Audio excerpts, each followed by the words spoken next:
Judulnya, kisah horor yang akan aku bawakan ini berkaitan dengan Parang Maya. Apa itu Parang Maya, Nadia? Nah, jadi setelah kami cari nih ya, Parang Maya ini adalah sebuah ilmu santet asal Kalimantan yang bertujuan untuk membunuh target dari jarak jauh tanpa menyentuh secara fisik. Wah, aku nggak mau spill banyak-banyak di sini, kalian dengar sendiri aja lah nanti ceritanya ya. Tapi tunggu dulu nih, aku dari tadi agak gagal fokus sama yang bulat-bulat depan aku nih. Aku lihat bulat-bulat nih jadi ingat cemilan, tengok lighting ring ini juga ingat cemilan juga. Kalau dipikir-pikir tuh memang mirip sama cemilan favorit aku, Wak. Yaitu Pilus Garuda.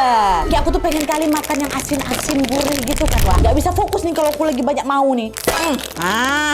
Nah ini nih, Wak, buat kalian yang belum tahu ya, Pilus Garuda ini adalah cemilan favoritku karena memang rasanya enak, gurih, dan juga bikin nagih. Makanya sebelum aku bercerita, aku mau ngemil Pilus Garuda rendang ini dulu, Wak. Tunggu bentar ya. Bismillah.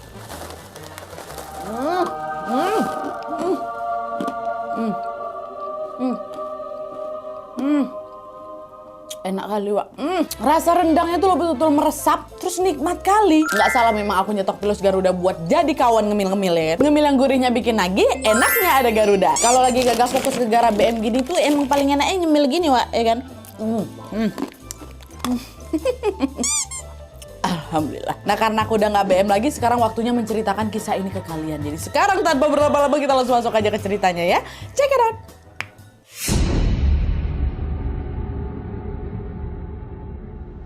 Oke, Wak, jadi kisah yang aku sampaikan malam ini dikirim sama Wawa kita yang bernama Yanti dari Kalimantan Selatan. Halo Yanti. Nah, jadi Wak, cerita yang dikirim sama Yanti ini adalah pengalaman horor yang dialami sama bapaknya Yanti yang bernama Pak Taduh pada tahun 1975 lalu. Wow, kisah zaman dulu favorit aku kali ini. Dan tanpa mengurangi rasa hormat agar memudahkan ceritanya, kita panggil aja Pak Taduh langsung dengan namanya, Wak, ya. Nah, lanjut. Jadi nih, Wak, ceritanya. Kala itu Taduh ini tinggal di sebuah rumah sederhana bersama 3 anggota keluarganya, Wak.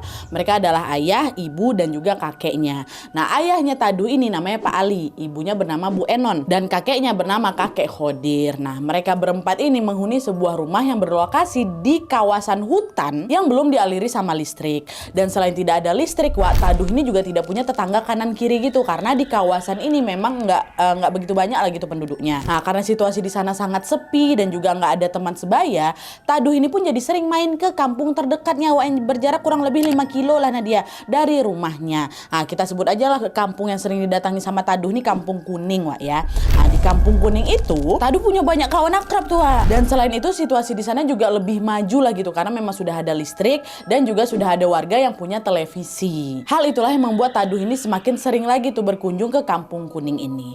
Dan seiring berjalannya waktu, Wak, Taduh pun mulai mengajak Pak Ali, bapaknya, supaya ikut juga nih nonton TV sama-sama, ayo Pak, di Kampung Kuning ini gitu. Waktu itu Pak Ali ini mau-mau aja, Wak, karena kan waktu itu memang televisi itu merupakan satu-satunya hiburan yang sangat menyenangkan kali bagi mereka kan. Iyalah, dulu belum ada HP, belum ada laptop, medsos apalagi ya kan, nggak macam sekarang gitu. Akhirnya singkat cerita, pada suatu malam Taduh pun ingin menonton acara TV lagi yang ada di Kampung Kuning seperti biasanya. Awalnya dia memang mau ngajak bapaknya, Wak, buat pergi ke sana, tapi gara bapaknya masih bekerja di kebun, Wak, waktu itu bapaknya Taduh, dan belum pulang. Taduh pun memutuskan untuk pergi sendirian aja. Dan sebelum dia pergi, Wak, dia sempat tuh berpamitan sama ibunya, Bu, aku izin ya mau nonton bersama tuh di Kampung Kuning. Kalau nanti udah selesai aku langsung pulang kok, Bu, aku nggak akan mampir kemana-mana. Nah, kamu yakin malam-malam kayak gini mau ke sana? Apa nggak nunggu bapakmu pulang dulu aja? Kata ibunya kan. Nggak lah, Bu, kalau misalnya nunggu bapak nanti kelamaan, keburu selesai pula nanti acara favorit aku. Kata siapa? Taduh kan. Ya udah kalau kayak gitu hati-hati di jalan ya nak ya, kata ibu. Iya, Bu. Nah, dah setelah pamit, Taduh pun mulailah berjalan menembus gelapnya malam dengan membawa sebuah obor, Wak, untuk menerangi jalan. Sesekali nampak juga tuh ada cahaya rembulan dan juga suara jangkrik yang turut menemani perjalanannya si Taduh itu di malam itu kan. Nah, meski harus menempuh jarak yang cukup jauh dan juga gelap, Wak, Taduh waktu itu sama sekali nggak ketakutan gitu, karena ya udah dia tuh udah terbiasa keluar masuk melewati hutan itu kan, santai aja lah dia pokoknya. Dan selama berada dalam hutan itu, Taduh juga nengok lah sesekali ke kanan, ke kiri gitu kan. Itu kanan kiri dipenuhi berbagai pohon besar lah gitu, Wak. Ada pohon kelapa, ada pohon karet, pohon coklat dan lain sebagainya.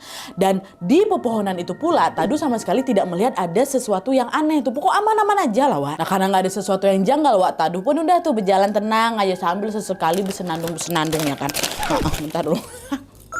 Kalau lagi tenang kayak gitu tuh emang biasanya paling enak ngemil, Wak. Kayak gini aja nah. Ya kan? Enaknya. Oke, balik lagi ceritanya. Nah pas lagi asik-asik bersenandung gini Wak, Taduh ini tiba-tiba dengar ada suara dedaunan kering yang seperti terinjak kaki manusia yang bunyi srek, srek, srek gitu. Dan suara itu seolah-olah menjadi pertanda bahwa ada orang lain nih selain aku yang juga melangkah di tengah hutan ini ya kan. Dan entah kenapa Wak setelah mendengar suara itu seluruh tubuhnya Taduh yang pertama aman-amanan aja nih tiba-tiba merinding. Tapi dia masih berusaha positive thinking tuh Wak, dan menepis semua pikiran buruknya. Alah, gak ada apa-apa kok ini.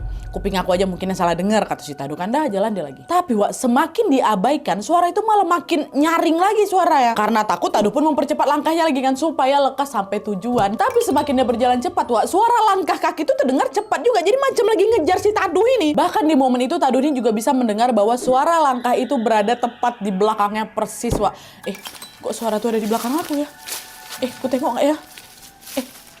Gak usah lah, lanjut aja lah kayak gitu. Takut aku nengok yang enggak, kata si Taduh kan. Dan setelah dia berjalan makin cepat Wak, secara tiba-tiba suara langkah kaki di belakang tuh hilang. Alhasil suasana di hutan itu pun kembali hening lagi. Oke, udah aman aku nih, gak ada apa-apa nih. Tapi selang beberapa saat kemudian lagi-lagi Wak, Taduh ini dikejutkan dengan suara. Bukan suara jejak kaki lagi Wak, tapi suara pria lagi bedehem. Tepat juga di belakangnya.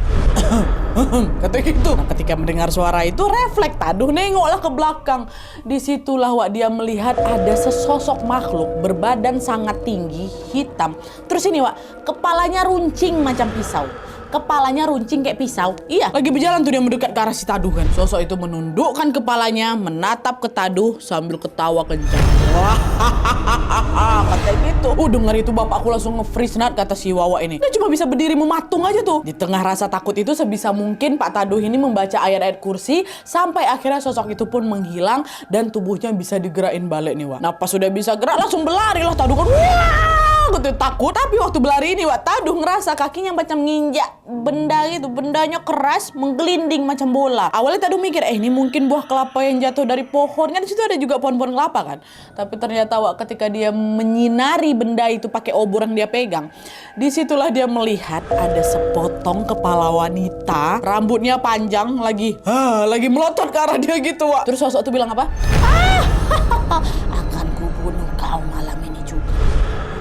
Nengok sosok sengeri itu apa nggak gemetar hebat badannya si Taduh ini kan. Udah lemas gitu tubuhnya, nggak bisa bergerak Wak. Tapi setelah dia membaca doa dalam hati, dia pun akhirnya mendapat kekuatan untuk melarikan diri dari sosok itu. Berlari kan. Tapi di tengah pelarian itu Wak, Taduh tiba-tiba nabrak lagi sesuatu macam sebuah benda besar gitu yang terasa macam pohon kan. Dia refleks, didongakkannya lah kepala ke atas. Dan betapa terkejutnya dia karena yang dia tabrak itu adalah sosok pria berkepala runcing yang ngikutin dia tadi yang pertama tuh. Dan sosok itu juga ketawa juga Wak, sambil bilang yang sama juga. Aku bunuh kau malam ini. Aku benci sekali dengan ayahmu. Hahaha, kata gitu. Di titik ini ketakutan si Taduh makin menjadi-jadi Wak, dan akhirnya apa? Pingsan dia di situ. Ya Allah, seram kali, aku nggak kebayang aku jadi si Taduh. Merinding dulu kudukku. Kita ngemil aja lah dulu ya supaya agak cair dikit suasananya ya kan.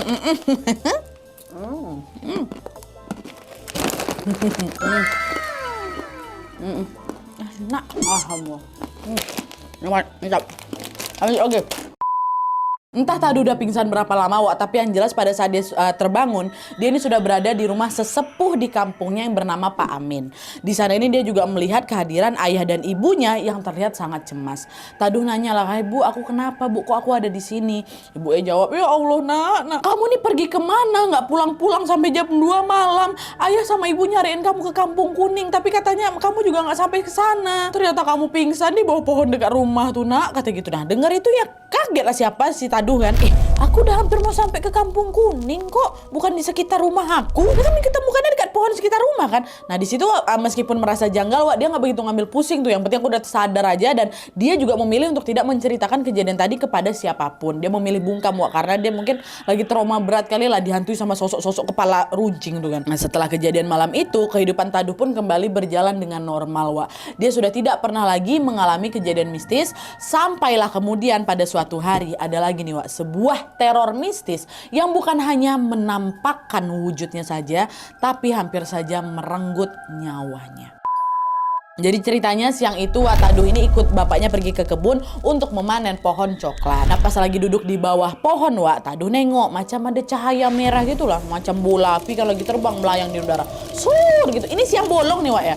Apa tuh? Kata si Taduh kan. Abis itu bapaknya teriak, "Taduh aja lari, cepat kau pergi dari pohon pohon itu, kata bapak ya kan. Refleks Tadu pun ngikutlah perintah bapak ya. Dan hanya berselang beberapa detik aja, Wak, bola api itu pun jatuh. Dar gitu. Kena ke pohon coklat tuh, dibakarnya pohon coklat tuh kan. Angus gak bersisa. Nah, melihat peristiwa yang tidak biasa itu, Tadu nanya ke bapak ya, Pak, bola tuh bola apa, Pak? Ini pertanda apa nih, gitu. Bapak juga nggak tahu, nak. Tapi semoga kita baik-baik aja ya, kata bapak. Iya, Pak. Ih, Pak, seram ya, Pak. Udah, baca-baca doa, kata bapak. Nah, setelah kejadian bola api itu, ternyata ada teror baru lagi, Wak, yang menimpa keluarga si Tadu. Nggak itu aja. Dan kali ini teror itu menimpa Bu Enon atau ibunya Tadu. Jadi, pada suatu ketika, Bu Enon ini mengeluh sakit kepala hebat, tidak tertahankan, Wak. Khawatir terjadi sesuatu, Pak Ali pun segeralah bawa istrinya itu ke rumah sakit yang ada di kota. Tapi setelah diperiksa, Wak, dokter bilang, istri bapak baik-baik aja kok, Pak, gitu. Sama sekali nggak ada penyakit serius yang ada dalam tubuhnya. Nah, karena dokter bilang nggak apa-apa, ya udah Pak Ali pun balik lagi lah ini, bawa Bu Enon istrinya balik ke rumah. Terus ntar lu lapar lagi aku.